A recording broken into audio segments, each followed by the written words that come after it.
Thank you for viewing this blog video by the American Sewing Guild. My name's Ramona and I'm going to be showing you how to create bound buttonholes on your embroidery machine. The first thing you do is in your software digitize the steps needed to lay down the stitches. We'll be using a sample piece of fabric that represents a garment. Warm the fabric, glue side down, place the interfacing and press according to manufacturer's directions.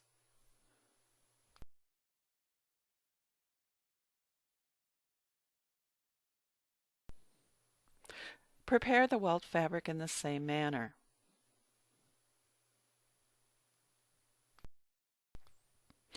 Fold long sides matching cut edges and crease. This will be a cutting line to separate the pieces. Open up the fabric, meet the lower cut edge to that crease line, and press again. This will be a line to stitch along. Cut along the first creased edge. This will create the two welt pieces. Place right side up, place the other so now right sides are together. And at your machine, using a 4mm basting stitch, be sure right sides are together and use that creased line as a stitching guide.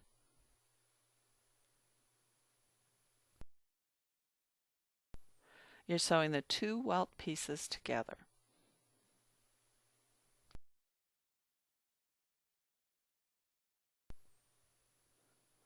At the ironing board, press to set the stitches.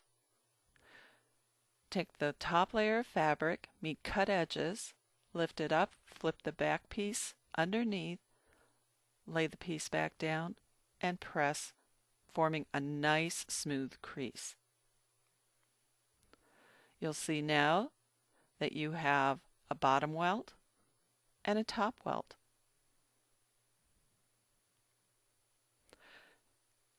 At the embroidery machine, hoop tearaway stabilizer, lay down your interface garment piece,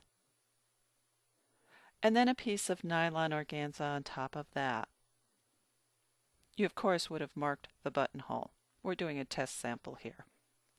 Lower the presser foot and start the machine. The machine will stitch just as it was digitized in the software. Clip the thread and start the machine again. A center line is being created for cutting. Then the left upper corner, the top of the box,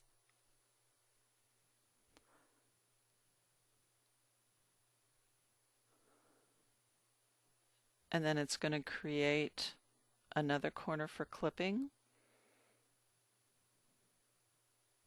The left side of the box, the lower edge of the box. There's many ways to digitize this. This is how I did it. The lower right corner, and then the right edge of the box. No back stitching was done, nor tie-ins nor tie-offs. That would create bulk. Raise the presser foot, clip the thread, and the box is now created. You're going to cut through all layers, stabilizer, fabric, and organza. Begin at the center, cut to the point of the triangle, and then using the point of the little scissors, cut just to the corner point. You're going to use those stitching lines as a guide for cutting. Do not cut past the outer thread edge. You want to start at the center again, clip to the triangle point, and then clip each corner.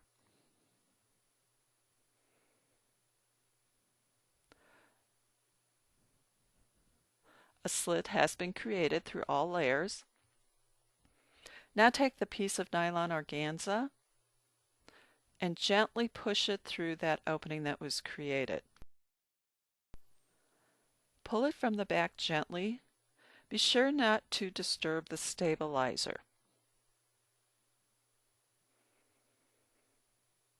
Gently pull it out And what you're doing is forming a window.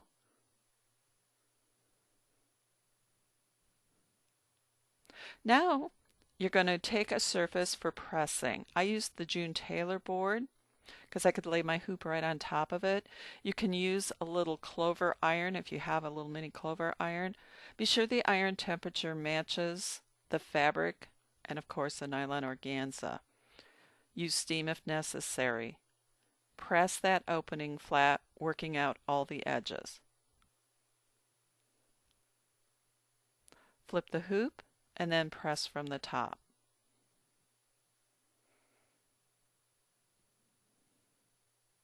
You want to be sure that there's no organza showing from any of the edges. If there is, just flip everything over again and then gently pull on that organza and work the fabric so no organza shows from the top. This is where clipping to those corners becomes very important. Place the prepared welt piece, centering it behind the window. Hold on to everything and then place it on the embroidery machine. Now what we're going to do is fold back the top layer representing the garment, and one line of stitching is going to tack all layers together. So it's tacking the stabilizer, the welt, the organza, and that little lip that was created by cutting the buttonhole open. This will secure the welt to the fabric so that it doesn't shift during the rest of the stitching process.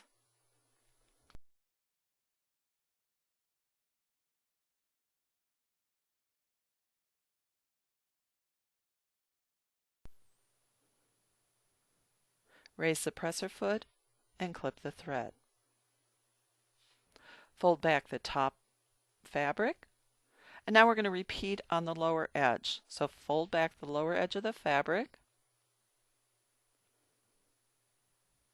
lower the presser foot, and start the stitching. You could advance one stitch so that it doesn't do that jump stitch. Notice that there's no back stitching or tie-ins or tie-offs on any of these steps. That would create bulk. That was eliminated. Just using 1.5 millimeter stitch length was able to keep everything secure with no tie-ins or tie-offs. Raise the presser foot and clip the thread.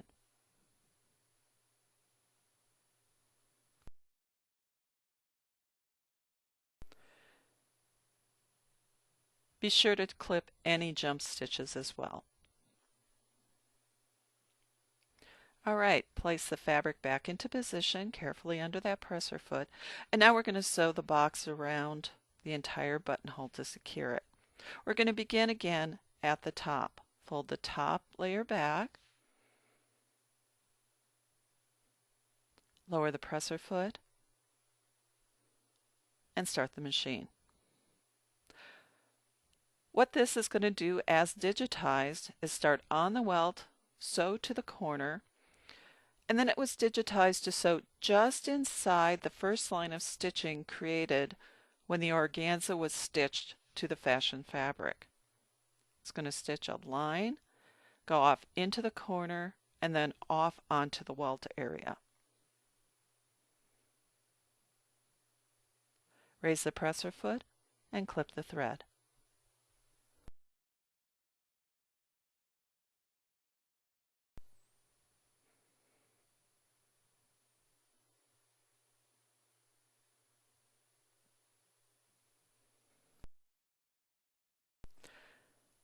Place the fabric back into position,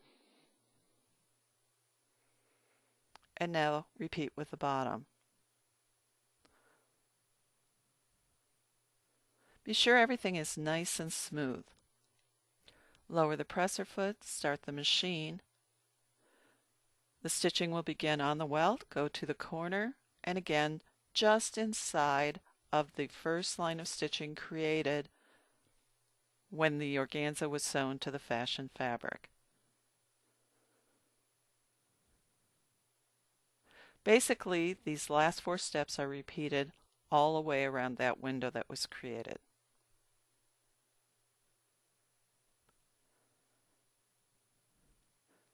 By stitching just inside of that first line, it's going to help prevent the organza from poking through. Off the corner and onto the welt. Raise the presser foot and clip the thread.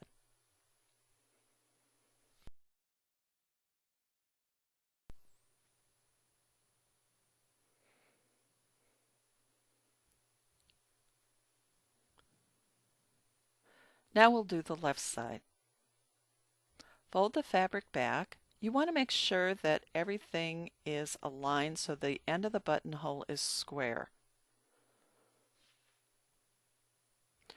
The little triangle, you can't really see it in the video, but the little triangle is at the end underneath the stabilizer. Lower the presser foot, start the machine. And again, it will stitch from the welt toward the corner. And actually in digitizing, a little arc was created at each end. And what this does is allows for the turn of the cloth and actually helps to make a square end on a buttonhole. Sews to the corner and off onto the welt. Raise the presser foot, clip the thread. As you may know, many newer machines today have automatic thread trimmers, eliminating this little step.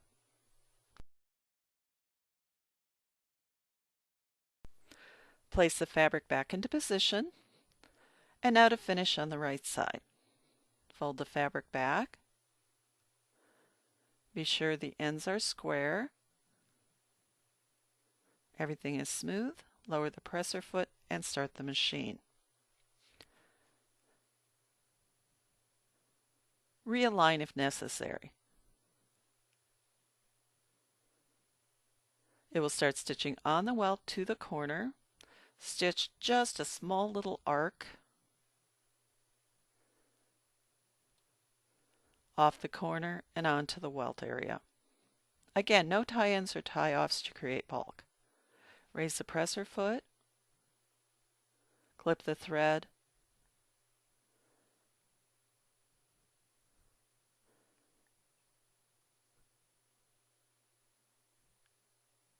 place the fabric back into position, and you will see that the bound buttonhole has been created.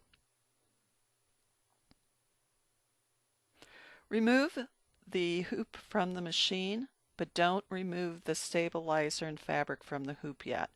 I find it's easier to trim away the excess welt fabric while still in the hoop. Leave about 1/4 of an inch or so all the way outside of the last line of stitching. Next, trim away any excess nylon organza. I like to start with a larger piece. I find it's easier to handle for pressing purposes.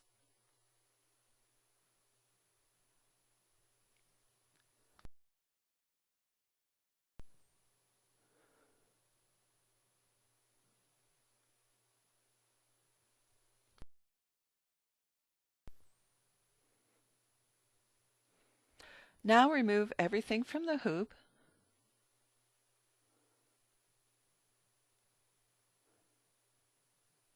And gently and carefully remove the stabilizer. Hold the stitches with your right thumb as you tear away from the stitches with your left hand.